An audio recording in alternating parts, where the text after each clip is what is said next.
జై శ్రీరామ్. ఈరోజు మినప వడలు చేసుకోవడం చూపెడుతున్నాను, చూసి నేర్చుకోండి. నేను ఎలా చేశానో, నాకు ఎలా బాగా కుదిరాయో, అంటే ఒక్కొక్కరు ఒక్కొక్క పద్ధతిలో చేస్తారు.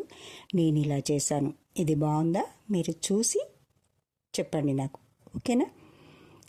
ఇప్పుడు మినపప్పు గట్టిగా అంటే ఒక 5 గంటలు నానబెట్టి మిక్సీ చేసి పక్కన ఉంచుకున్నాను.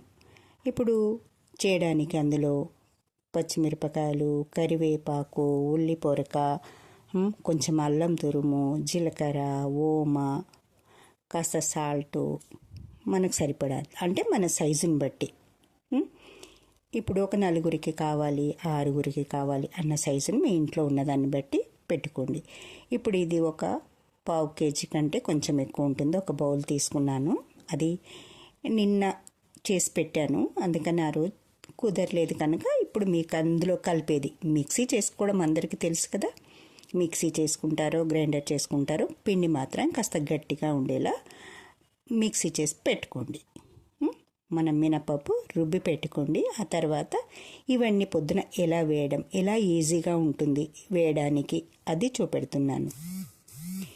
అన్నీ వేసుకొని కాస్త కలిపి బాగా కలపాలి. కలపడం మాత్రం మంచిగా కలపాలి. ఊరికే కలిపి అంటే అది బాగా మెల్ట్ అవుతుంది. అన్ని రకాలుగా మనకు అందులో అన్నీ కలుస్తాయి. కలిసి ఒక 5 నిమిషాలు అలా ఉంచి ఆ తర్వాత తమలపాకుకి, అంటే మనకు తమలపాకు అందుబాటులో ఉంటుంది, లేదా అరటాకైనా బాగా వస్తాయి, ఈజీగా వచ్చేస్తాయి. ఇలా దానికి అంటుకోవు. నీళ్ళ పదన పెట్టి అలా నూనె కాగిన తర్వాత నూనెలో వేస్తే ఇలా వేగానే సలసలా మసులుతున్నట్టు తెలుస్తుంది కదా, అలా ఈజీగా వేసుకోవచ్చు. ఇది బడే టేస్టీగా ఉంటుంది, ఆరోగ్యానికి చాలా మంచిది. కనుమ రోజు మినుములు తినాలి అంటారు, అందుకని ఈరోజు అవి చేశాను. మీరు పొద్దున్న చేస్తే బాగుండు కదా, అంటే పొద్దున్న చేయడానికి అటు పూజ కార్యక్రమం ఇవన్నీ ఉంటాయి కదా, అందుకని ఇప్పుడు కాదు ఇంకొకసారి ఏ పండగకైనా చేసుకోవచ్చు. అందుకని చెప్తున్నాను, ఎలా చేసుకోవాలో మీకు ఈ వీడియో చేసి పెట్టాను అందుకు కదా. ఈజీగా వస్తున్నాయి కదా ఇలా తమలపాకు మీద. తమలపాకులు అంటే ఎప్పుడెప్పుడు మనం పూజ కోసం తెచ్చిపెట్టుకుంటాము, ఇంట్లో ఉంటాయి మొక్కలు, అది ఇంట్లో చెట్టుదే, అందుకని అలా ఉంది. ఆకు ఇంత సాఫ్ట్గా ఉండదు, మన దగ్గర మందంగా ఉంటుంది. మనం బయట కొన్నది చాలా పల్సగా ఉంటుంది. మన ఇంట్లో పెంచుకున్న చెట్టుకి మందంగా వస్తాయి ఆకులు, మరేంటో అది కదా. ఇప్పుడు ఆకు ఇంట్లోది, అంటే ఇంట్లో ఒక చిన్న మొక్క పెట్టుకుంటే చాలు. ఇలా మనకు అవసరానికి, తాంబూలానికి పనికొస్తాయి, దేవుడికి పనికొస్తాయి, మనం తాంబూలం ఎవరికైనా ఇవ్వడానికి కూడా పనికొస్తాయి. ఇలా పిండి వంటలు చేసుకున్నప్పుడు ఈజీగా కూడా చేసుకోవడానికి పనికొస్తాయి కదా, ఈజీగా వచ్చేస్తుంది కదా. అలా వేసుకోండి. మన కడాయి వెడల్పు ఉన్నదాన్ని బట్టి ఎన్ని పడతాయి ఆ వెడల్పులో మన ఈజీగా రౌండ్ తిరిగేలా ఉండేట్టు వేసుకోండి. 4 వేస్తున్నారా 5 వేస్తున్నారా అనేది మీ క్వాంటిటీని బట్టి వేసుకోండి. వేసుకున్న తర్వాత వెంటనే కదపొద్దు, ఒక్క 2 నిమిషాలు ఆగితే అది రౌండ్ తిప్పుతూ ఉంటే అప్పుడు రౌండ్గా అవే పొంగుతూ ఉంటాయి కదా. ఈ విషయం తెలుసా మీకు?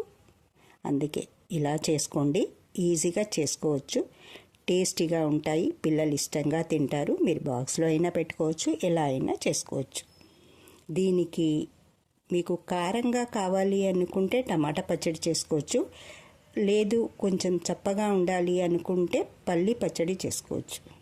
ఈరోజు నేను పల్లి పచ్చడి చేశాను, దాంట్లో అంత పెద్ద ఇదేం అవసరం లేదు కదా అని అది చేయడం ఏం చూపెట్టలేదు, జస్ట్ మీకు ఎలా ఉంటుంది అని చెప్పాను, ఓకేనా.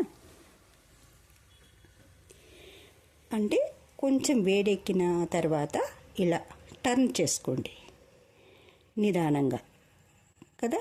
నిదానంగా టర్న్ చేస్తూ ఉంటే అది పొంగుతూ ఉంటాయి, మంచిగా మెల్లగా కాగుతూ ఉంటాయి. మంట కూడా ఫుల్ కాదు, కొంచెం తగ్గించి పెట్టుకోండి. ఫుల్ మంట అయితే పైన బాగా మాడిపోతుంది, లోపలికంట కాలదు. ఇది మాత్రం జాగ్రత్తగా చూసుకోండి. అలా ఇలా రౌండ్ అంటూ ఉంటే ఏమవుతుందంటే అది రౌండ్గా కాలుతూ ఉంటుంది. నూనె ఒకే దగ్గర వేడెక్కినట్టు కాకుండా రౌండ్గా తిరుగుతూ స్లోగా అన్ని భాగాలుగా బాగా కాలుతుంది. టేస్టీగా ఉంటుంది. లోపటికంటే బాగా కాలిపోతుంది, మంచిగా అంటే ఉడుకుతుంది. ఏమంటారు, ఉడుకుతుంది, గోలుతుంది, ఇవన్నీ ఒకే పదాలు కదా. అలా లోపలికంట మంచిగా అది గోలిపోతుంది, అంటే ఉంటుంది. మనకు పైన మాడిపోయినట్టు కాకుండా కనిపిస్తుంది. ఇలా ఎలా కనిపిస్తుంది, బాగుంది కదా. మీకు ఎలా అనిపించిందో నాకు కామెంట్ చేయండి, ఓకేనా. నా వీడియో చూస్తున్నందుకు థ్యాంక్ యూ, లైక్ చేస్తున్నందుకు థ్యాంక్ యూ, సబ్స్క్రైబ్ చేసుకున్నందుకు థ్యాంక్ యూ, ఇంతమంది మంచి మంచి ఫ్రెండ్స్ నాకు అయినందుకు thank you thank you thank you. ఓకేనా ఫ్రెండ్స్. దీని తర్వాత మీకు ఇప్పుడు నేను బ్లౌజులు కుట్టడం నేర్పిస్తానని చెప్పాను కదా. ఇప్పటి వరకు పిండి వంటలు అయ్యాయి.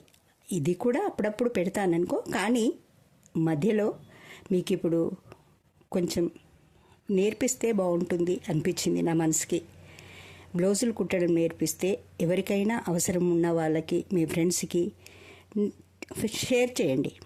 షేర్ చేయడం వల్ల వాళ్ళు కూడా వాళ్ళ అవసరం ఉంటే, ఇప్పుడే అవసరం అని కాదు, దీనికి నేను ఒకటి చెప్పాలనుకున్నాను, కానీ ఈ వడలలో మీకు అది చెప్పడం కుదరదని రేపు చెప్తాను. అవసరం ఎలాంటిది, ఎప్పుడు అవసరం వస్తుంది, ఎందుకు అవసరం వస్తుందో కూడా చెప్తాను. జాగ్రత్తగా వినండి, వీడియో అంతా పూర్తి చూడండి. ఈ రోజుకు మాత్రం ఈ వడలు మాత్రమే చూపెడుతున్నాను. మనము మిషన్ నేర్చుకుంటే, బ్లౌజులు కుట్టడం నేర్చుకుంటే, బ్లౌజులు ఒకటే కాదు డ్రెస్సులు కూడా చూపిస్తాను. నా ఛానల్ చూస్తూ ఉండండి, ఓకేనా. మీ ఫ్రెండ్స్కి షేర్ చేయండి. మీ ఫ్రెండ్స్ అభిప్రాయం కూడా తెలుసుకోండి. అమ్మాయి ఇలా చెప్తోంది చూడమని చెప్పండి. ఎందుకంటే ఎవరి అభిప్రాయం ఎలా ఉంటుందో కదా, ఎవరికి అవసరం ఎలా ఉంటుందో. ఒకరికి మనం సహాయం పడ్డాము అంటే మనకు కూడా ఆ పుణ్యం దక్కుతుంది. అందుకే చెప్తున్నాను మరీను, మీ ఫ్రెండ్స్కి ఎవరికైనా ఎప్పుడైనా ఎలాంటి అవసరమైనా పడవచ్చు. బ్లౌజులు మాత్రం చాలా బాగా చెప్తాను, మీరు చూడండి. ఎప్పుడైనా అవసరం పడవచ్చు, ఓకేనా. నా ఛానల్ చూస్తున్నందుకు థ్యాంక్ యూ. చూడండి, నేర్చుకోండి. వంటలే కాదు, మీకు బ్లౌజులు కుట్టడం, డ్రెస్సులు కుట్టడం కూడా నేర్పిస్తాను. Friends, thank you. నా వీడియో చూస్తున్నందుకు, సబ్స్క్రైబ్ చేసుకున్నందుకు కూడా థ్యాంక్ యూ. మళ్ళీ కలుద్దాం మరో వీడియోతో.